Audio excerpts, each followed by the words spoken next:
Here's a question for all you men out there. What should you do if your wife doesn't respect you? What if she embarrasses you in front of other people? What if she's always countering everything you have to say in front of your friends? Let's see what Mike Winger has to say about that today.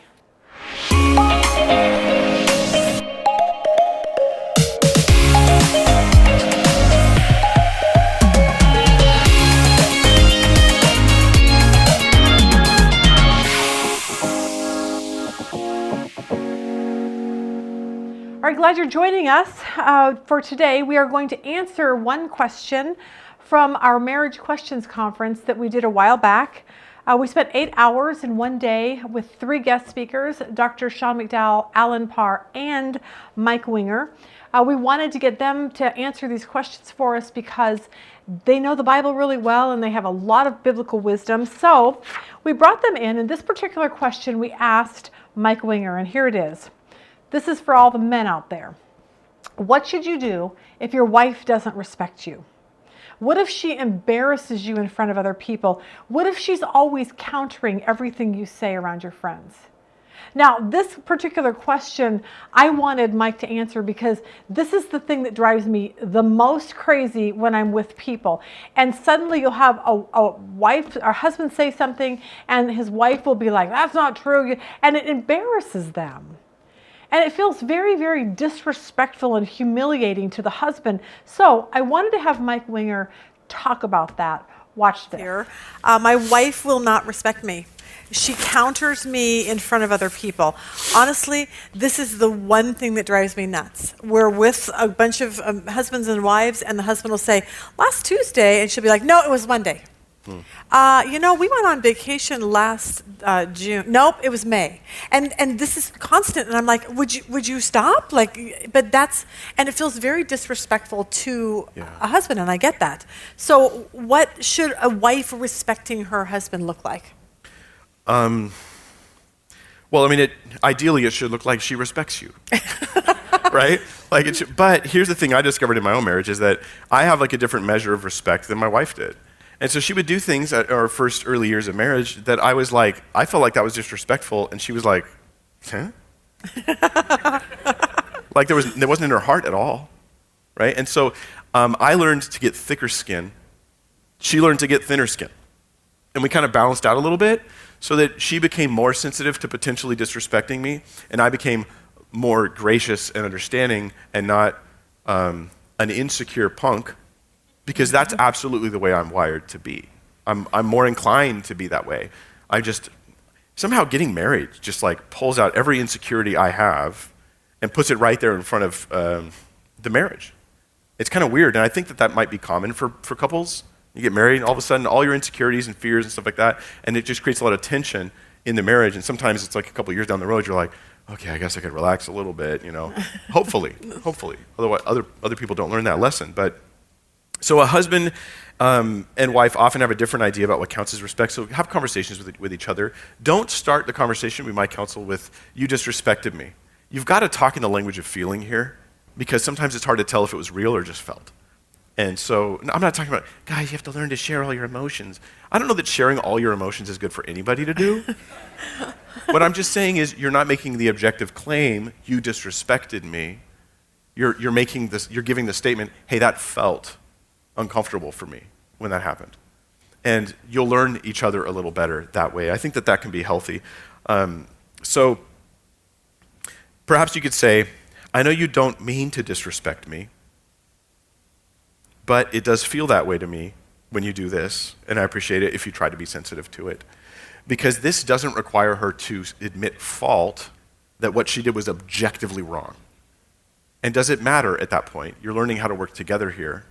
It's not just about that. So the example is, she counters what I say in front of people. So my questions are, is she nitpicking? Because love is not rude. Okay, so if it's just, I'm just nitpicking you, she may honestly think, I'm just helping. I'm just helping you. A lot of people do, I'm just helping your memory. Yeah, I'm just, You can help people to death sometimes, though, and you have to be careful.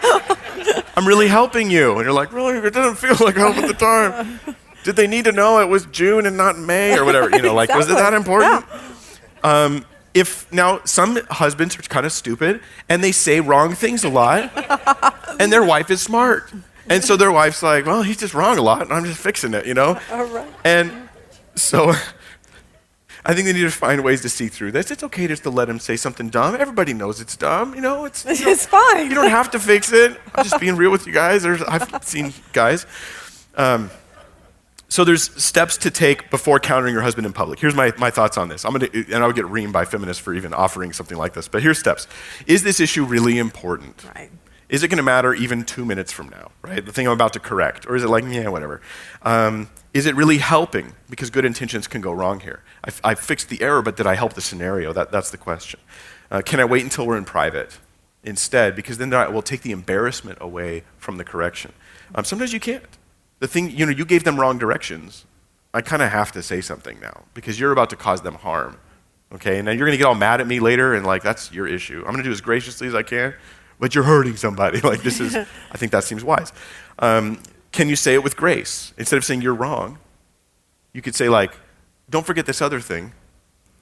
Or do you remember this? And there's just a nice way to say it. My wife's really good at this. She learned because I'm apparently I'm all insecure. Hard to imagine Mike Winger being insecure, isn't it? I'm more than I was, but I feel like it's, I don't know, man. I feel like I in many ways am a deeply insecure person. That is hard to even imagine. Just but like I'm when very Sean, aware. When Sean said he was an introvert, you said? Yeah. And I was like, what? That doesn't even sound like him. I had to think about that for 20 minutes. Alan's an introvert? How is it possible you guys are introverts? They're liars. I kind of think so too. I'm kidding. No. There is no way. Does that just mean you guys like to spend more time at home, by yourself than out? Shy, but we like to be by ourselves. Okay. All right. Where do you get your energy from? Yes. Okay. Where do you get your energy from? Studying, I bet. Sleep. Sleep. I don't know what I am. I get on stage because it helps people. I don't like being on stage. But Yeah. does it matter? Okay, other things for the wife to consider. Is there competition? Am I continually competing with my spouse because I'm trying to show that they're wrong on this and I'm Yeah, right on that? that's a good point. And if that's there, they're going to feel that, and that will undermine the whole relationship. And it'll happen 10 times a day. And so it's actually a significant degree of undermining that's going on there.